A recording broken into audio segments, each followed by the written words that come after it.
اتولد قبل الرب يسوع بوقت قليل، وهم كانوا قرايب. لما كبر يوحنا كان عايش في الصحراء وبياكل جراد وعسل. يوحنا كان بيكلم الناس عن ربنا، وكان الناس بيسألوه أسئلة كتيرة عن الصح والغلط علشان يعيشوا صح، وهو كان بيعلمهم إنهم ما يكذبوش، يحبوا بعض.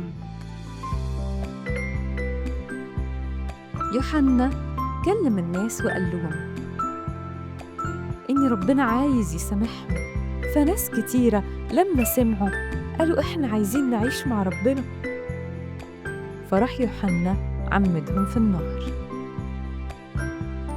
يوحنا قال للناس استعدوا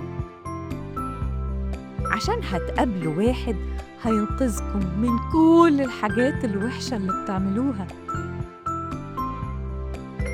وفي يوم راح الرب يسوع على النهر وطلب من يوحنا يعمده، لكن يوحنا رفض وقال له ده أنا اللي محتاج إنك تعمدني. فالرب يسوع قال له من فضلك لازم توافق إنك تعمدني دلوقتي. يوحنا كان بيعمد الناس في نهر اسمه نهر الأردن. نزل الرب يسوع النهر ويوحنا المعمدان عمده. انفتحت السماء ونزل على الرب يسوع روح القدس